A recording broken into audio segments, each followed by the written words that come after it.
Okay, now, even though December 1st is chronologically National Grinch Day, but this is fine so far because, well, this is very special. A special going to all three Grinch Grinch media and to see how this goes, to see how much more we remember from.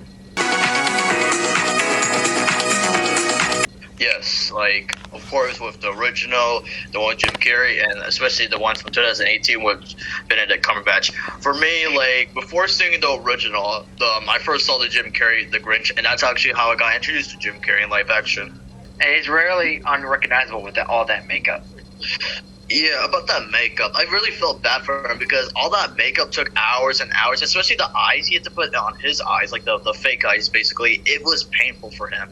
Yeah, and it had to take 2 hours to put on the makeup and 1 hour to take it off. And he almost quit too, many times during takes, throughout the days.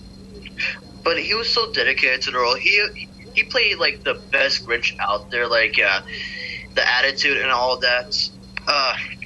And what else can I say? Like, oh yeah, remember that scene when he was supposed to like knock those utensils down, but he actually made it perfect. Yeah. Oh yeah, he pulled the tablecloth because there's a trick like if you can pull the tablecloth without knocking down the plates and whatever, you did it perfectly, but it's really hard to do. Jim Carrey as Grinch was supposed to pull it, it's supposed to scatter, but accidentally made it perfect, so he went back and just knocked it over on purpose and just knocked the table over, which made the scene really good. Yeah, and like the full movie itself, like seeing the Grinch like hating Christmas at the beginning because of all the jolliness and all that, like Christmas and gifts and all that, he just hated that so much. But of course, he had a plan along with his dog Max, and then Cindy Lou Who, like she was trying to convince like the Grinch, like why do you hate Christmas and all that? Because it's such a great holiday for everybody.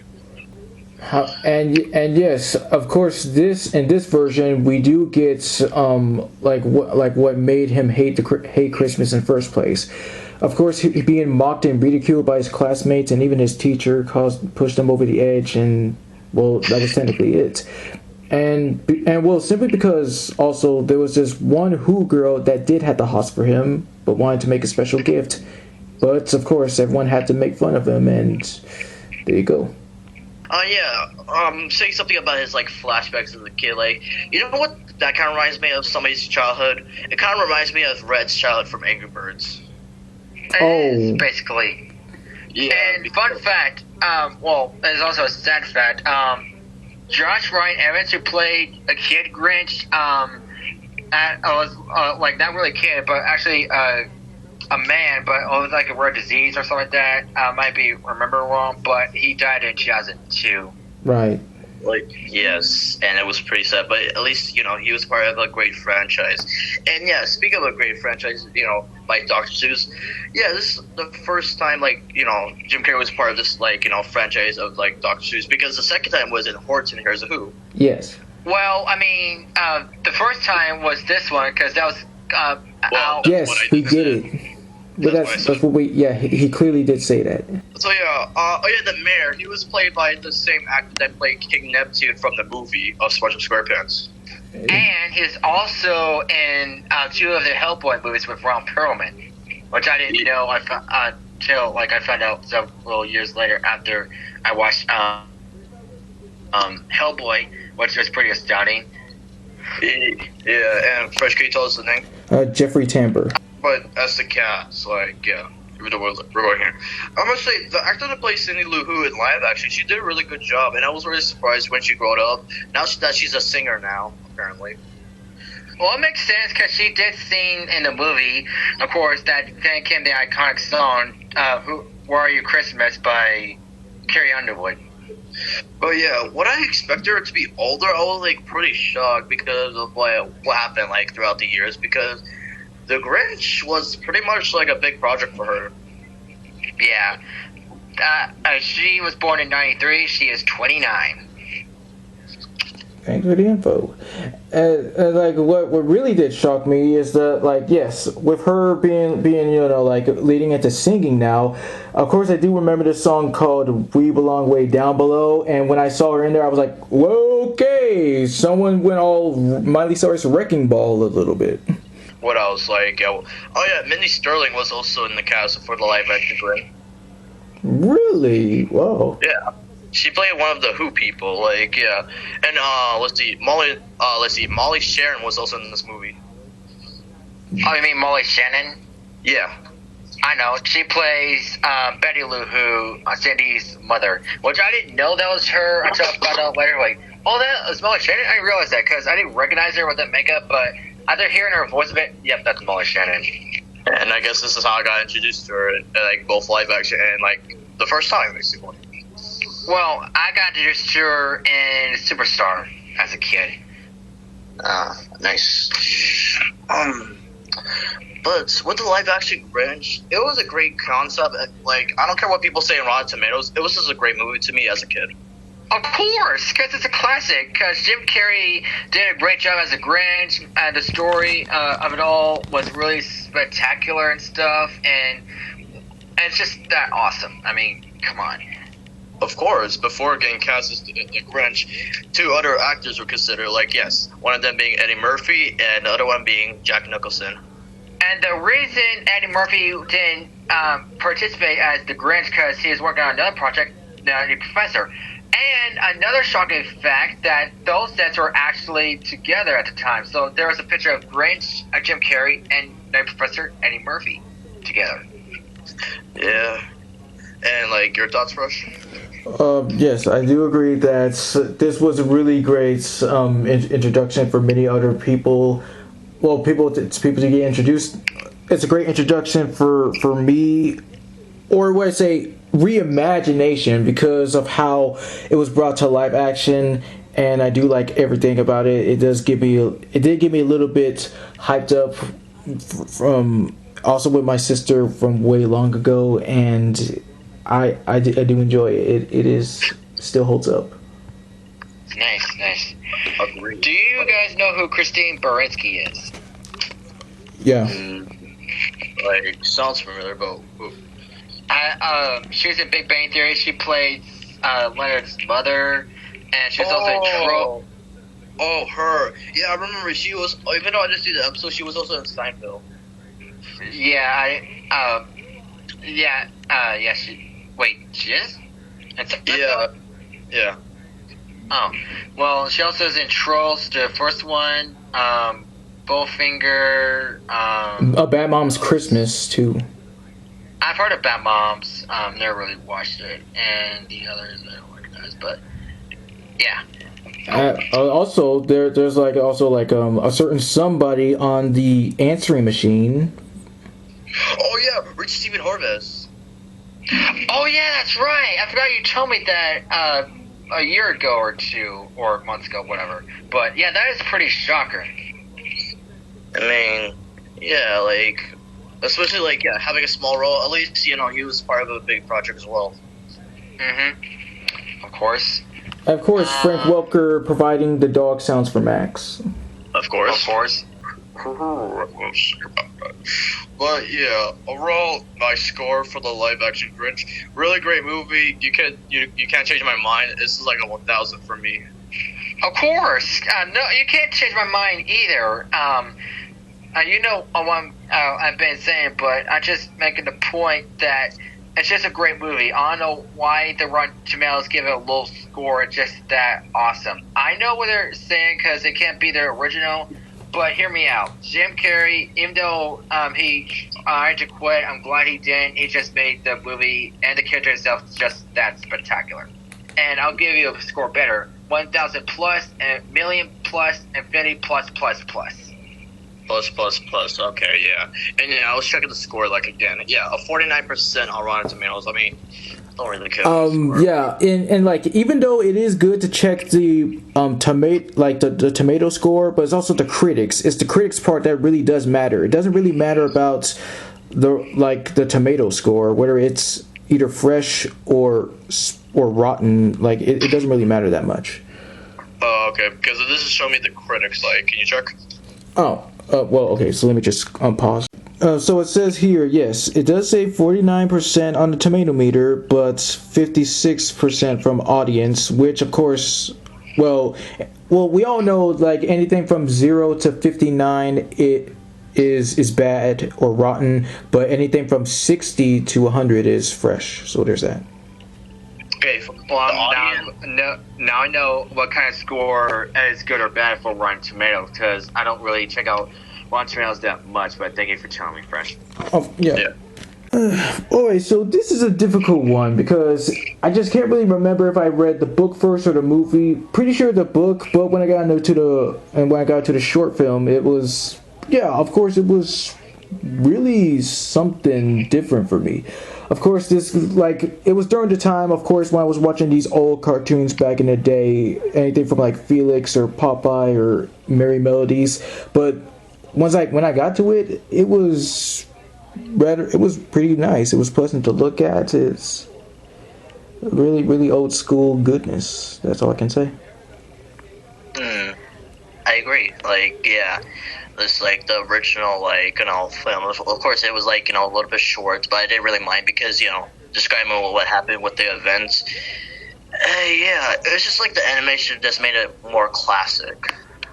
Yeah, when I was a kid, around Christmas time, it comes on TV, like on ABC and stuff, where it shows like Christmas stuff, along with Charlie Brown, of course. And seeing that for the first time is like it's actually really good, and it became part of my childhood ever since. Of course, the reason it made short because of the ABC scheduling and stuff, so I get why they made it like that. Oh, so that's the reason why. Even though I did watch the 107 Facts, I just kind of maybe missed it or something. I don't know. But yeah, this is something special, especially when the Cindy Lou Who like caught the Grinch like stealing and all that, like just wrecking Christmas and all that. Care to elaborate? Yeah. Oh, like I also gotta explain like Cindy Lou Who was voiced by the late June Foray. Yes. Yep, who's like the classic voice, like the original voice basically of the Granny from Looney Tunes. Rocket J Squirrel and Natasha Fatale from Rocky and Bullwinkle. Yes, that's a good one too. But yes, the voice he provided for Cindy Lou, it was really good. Yes, capturing just an innocent child, and well, of course, she will not be forgotten. And of course, well, this was kind of an introduction for me for Boris Karloff, who was the voice of the Grinch and the narrator. Same here. I was wondering why they sound similar. Yeah, now you know. I mean, and, Oh no, go ahead. oh yeah, and it's also like of course see, Max was voiced by this guy named Dallas McKennon, who he did the archive. He did the laugh for Ripperoo and Crash Bandicoots, and the archival recordings. They were also used in stuff like Lady and the Tramp and Elf. You know that Jack in the Box where it scared Will Ferrell? Yeah. Speaking of which, I watched a thing. I follow this guy called Crazy Night on YouTube. It does like everything you miss, like Easter eggs. This morning he uploaded everything you missed in Elf, and that scene where the giant box is actually remote control, so it can actually scare Will Ferrell. Yeah, because he didn't know when it was coming out because the producer wanted to surprise him basically. Yeah. But overall, like the original, it inspired a lot of joy to a lot of kids, including myself and all of us here.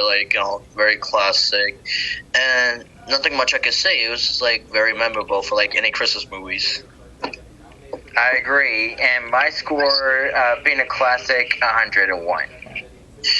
For me, yeah, 100 out of 10. You Fresh? Okay. I see. Yeah, of course, there was a whole different level of surprises, kind of like that I picked up earlier. Eventually, learning that the Grinch is actually 53 years old, and what? Yes, he did say for 53 years I put up with it now, so that automatically means that he is that old, and apparently that's the same age that Dr. Seuss was when he wrote this book. Huh. Well, how about that? So maybe he added that in as an Easter egg. Alright, can of hat. I'm the can of hat.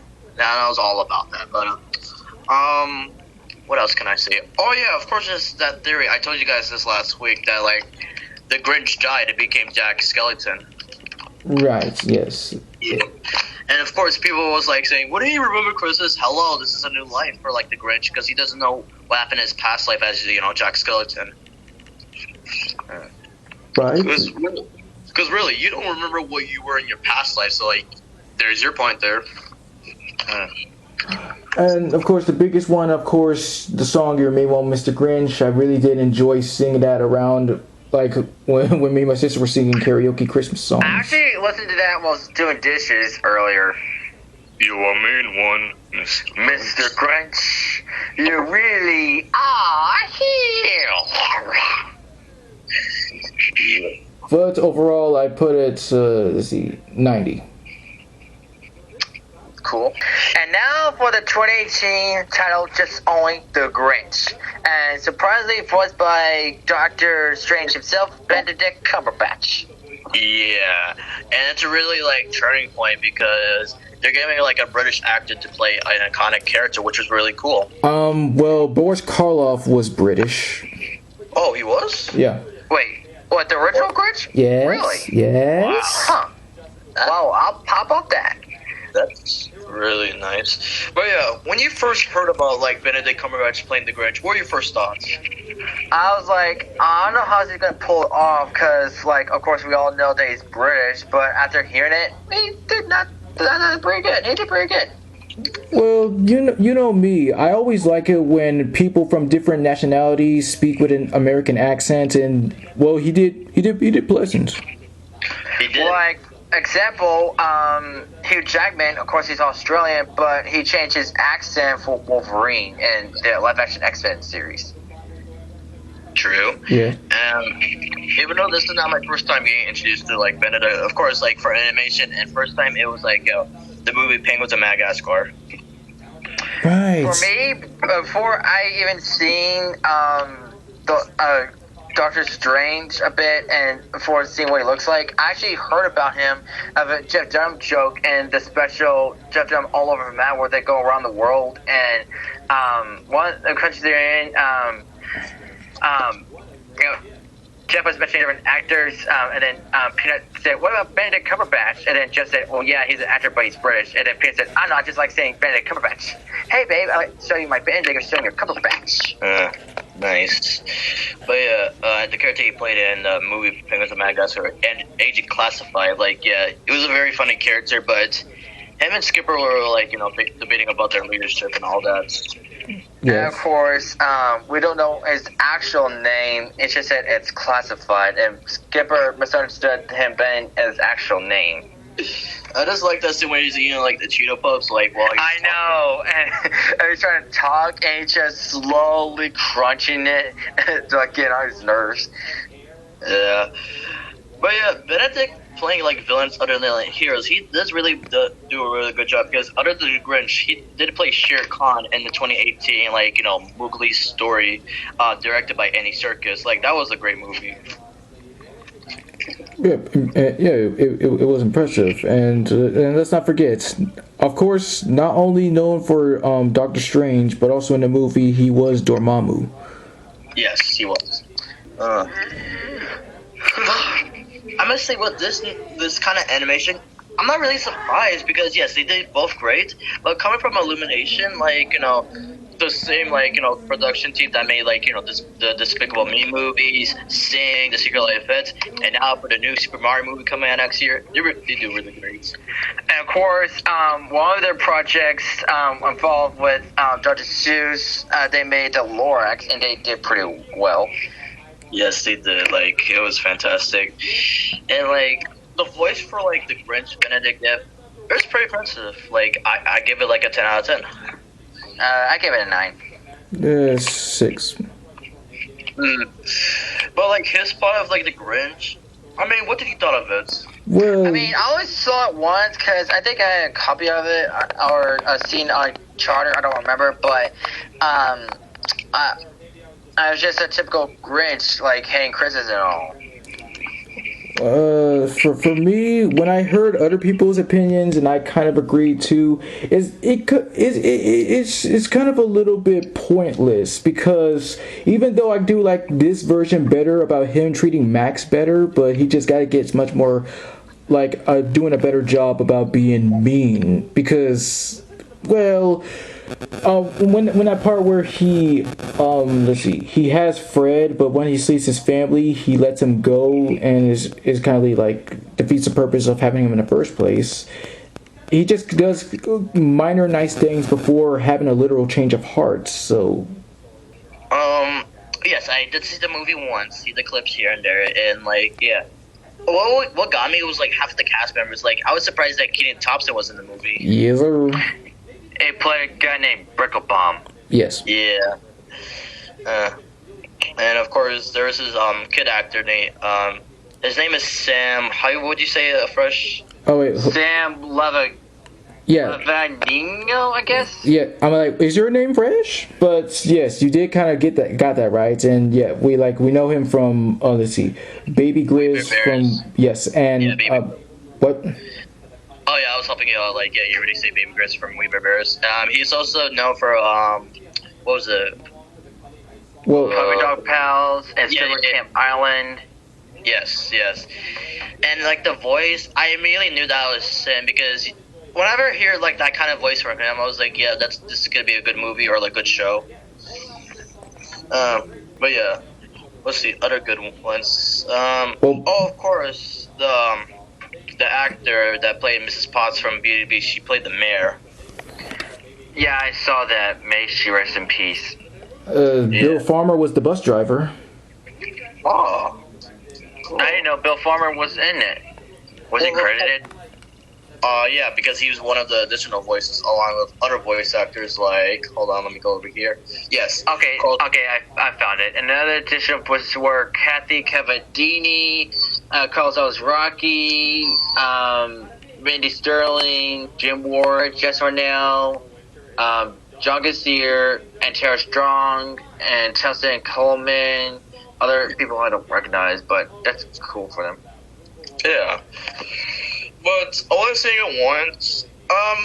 It's just the animation that got me, like, yeah, and especially the voice spin to give, like, for this occasion, I just have to give it an 8 out of 10. Even though I saw it once, I guess it's alright. I'll give it an 8 too. Judging from how like it can just range, I just even though I still think it's pretty good despite it just droning on and on, but I like I say, like just 5. I guess it's fair. And a lot of us don't really know the kid actors because I don't know if they.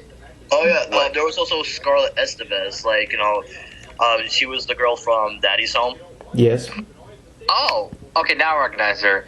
Yeah, that's the movie she Grinch. That was her only voice role, and she played a character with glasses named Izzy, and she has a scarf over her mouth so you can't see it, and she has it throughout the movie, even when she's sleeping.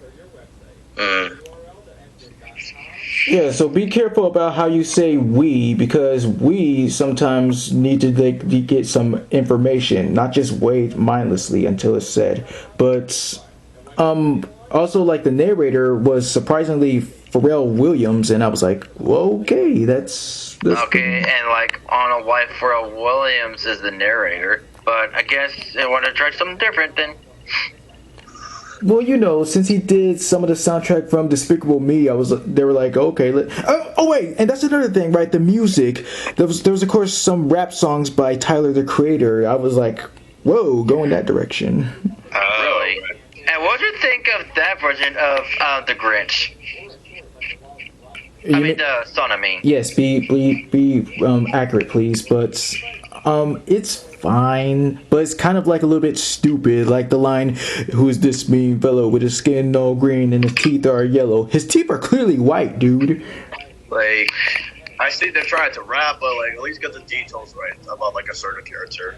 Yeah, I no one can beat the original How the Grinch song, so that's my top favorite.